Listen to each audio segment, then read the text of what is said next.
Hello students, the AC Circuits lab is a 2-week lab. You should become fluent with using the oscilloscope and its functions in the first week. Please consult Appendix A for some simple guidelines and explanations. In the second week, you will measure phase shifts and look at the RLC circuit in more detail.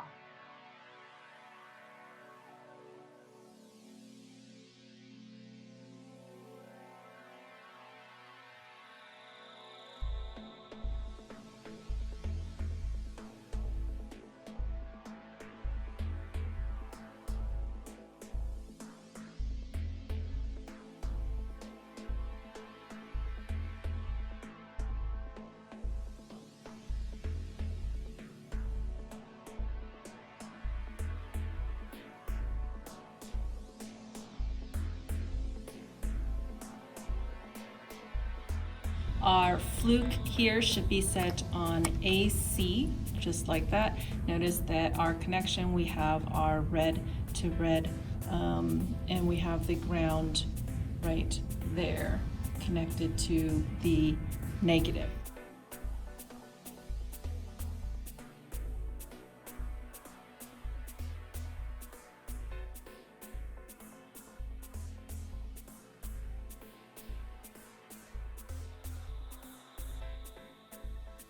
Now we have our resistor, our inductor, and our capacitor in the device given here. Currently, we have the red probe, which is our positive, into this corner, and that's essentially this corner right here. So to have the red probe here and the black probe up here, we are measuring the resistor. If we want to do the inductor, we would place our probes around the inductor, which means the black probe would go over here and my red probe would go right here. If I want to do the capacitor, I would have to place the black down here and the red right there, and that is around the capacitor. If I want to do combinations such as the resistor and the inductor, I would need to put my red down here, and it's going to go up and over. So this probe will give me both the resistor and the inductor, and obviously the inductor and the capacitor. I would put my first probe here, and as it goes around, I would place my second probe right there. And if I wanted to do both or all of the RLC, I'm going to take this, place it down here, and leave that there. So obviously it's going to go resistor, inductor, capacitor. Okay, we're going to start this experiment with the resistor, such as that.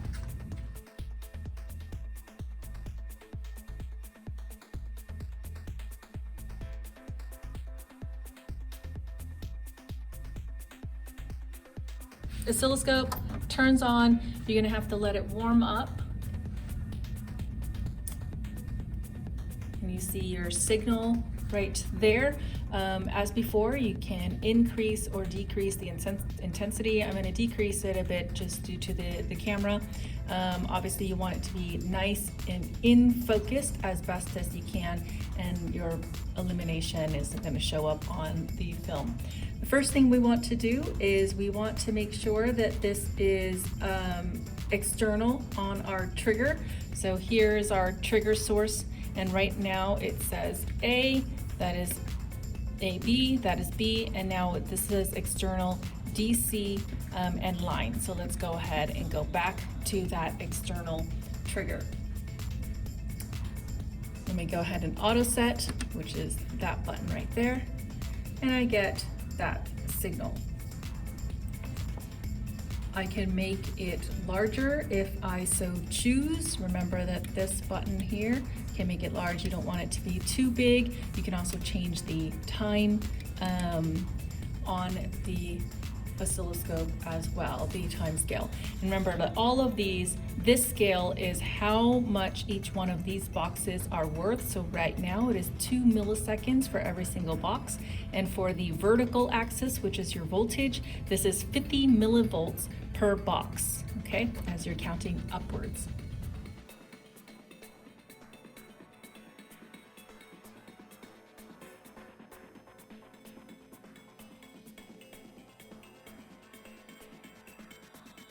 The signal generator, we're going to go ahead and power it on. It starts at 1 kilohertz, and we're going to change that. So in order to change that, we're going to make this 125 hertz. So we'll punch in 125, shift and hertz to get the hertz right there. And now you can see that it says 125 hertz. We do want to have our output turned on, and that'll give us a current. So now you can see that there is a current, but at the moment we also want to trigger.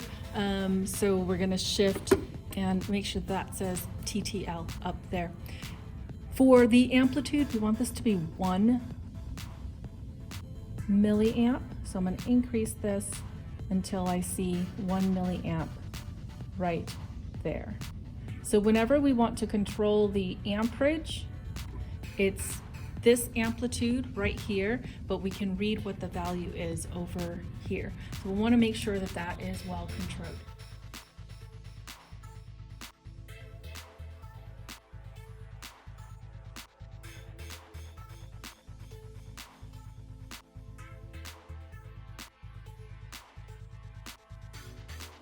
We want to make sure that we're on AC, so push it so that it's down. Now we're on AC. We don't want to use this as a voltmeter. We're using it as an ammeter. So we'll set that, and then we'll go to the 20 milliamp scale.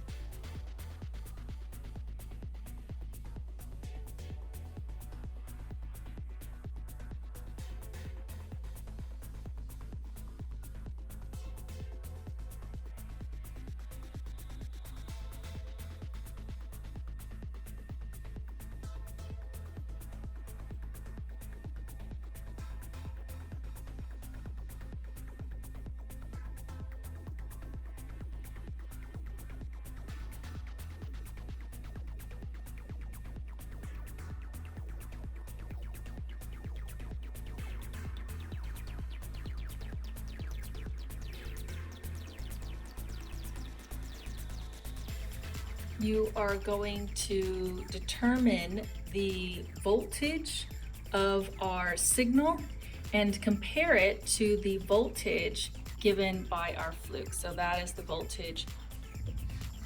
Okay, so let's go ahead and start taking data. So as I said, I'm going to increase this. We don't want it to be off the screen, so that is sufficient. And I'm going to just place this on the bottom, just like that. You're going to read, this is 50 millivolts per division, so you can count how many divisions you see are on the screen.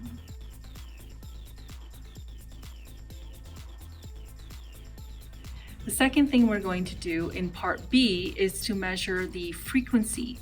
In order to measure the frequency, we're going to take our main time base and try to fit about 15 to 35 cycles in there. And you can read there's 1, 2, 3, 4, 5, about 6 cycles.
As with all labs, please refer to your lab manual and ask your lab instructor for further assistance in the analysis.